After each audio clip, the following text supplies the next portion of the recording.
Die Amigos bei Gisela und Hildegard. Irgendwie auch so eine Art Oldtimer-Treffen. Und die werden ja auch immer mehr. Hallo?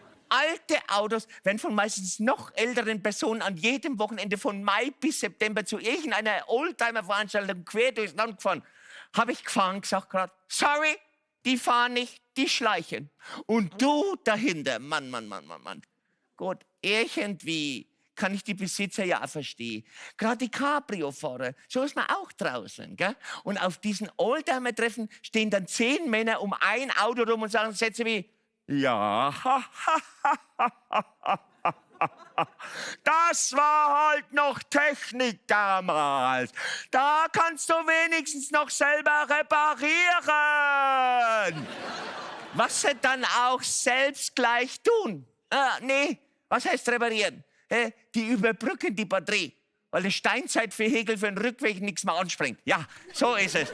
Klar, Autos müssen natürlich gehegt und gepflegt werden. Und wie?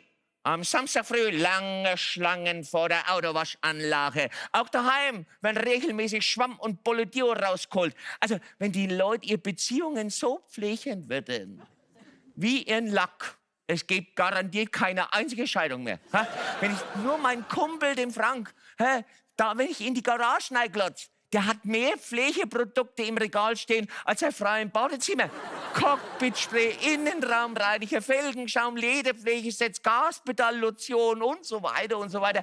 Ich sag's immer so, wenn der Frank sich selbst auch so pflegen würde wie seinen Boliden, der wird glatt 20 Jahre jünger ausschauen. Ja. Und knapp 50 Jahre ist es schon her, als 1976 ein Kinostreifen über eine Autowaschanlage in Los Angeles für Furore gesorgt hat. Carwash. Schauen wir mal, was es hierzulande für Nachahmer gibt.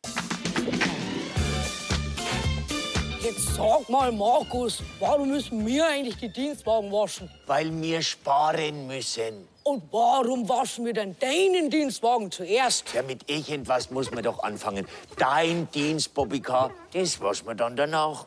Mein Dienst, Bobbycar, das ist eine Unverschämtheit. Und sag mal, warum sind deine Scheinwerfer nach außen gerichtet? Die müssten ja eigentlich nach innen leuchten. Du stehst doch immer so gern im Rampenlicht. Ach, Babbelabab, schau lieber, dass du die Scheibe sauber kriegst, damit ich einen Durchblick behalte. Den Durchblick.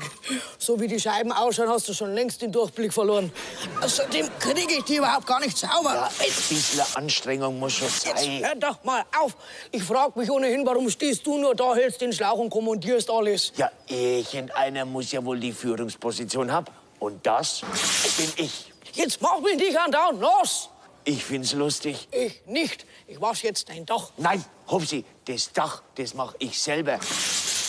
Das ist ja viel zu hoch für dich. Es gibt Sachen, die wirst du niemals erreichen. Putzt du lieber die Felgen.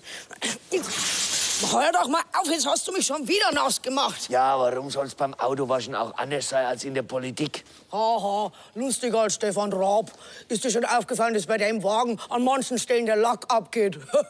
So wie bei dir. So ein Schmann. Schau lieber, dass du fertig wirst. Fertig. So, und jetzt wasch mir meinen Wagen. Oh, Hupsi, tut mir leid.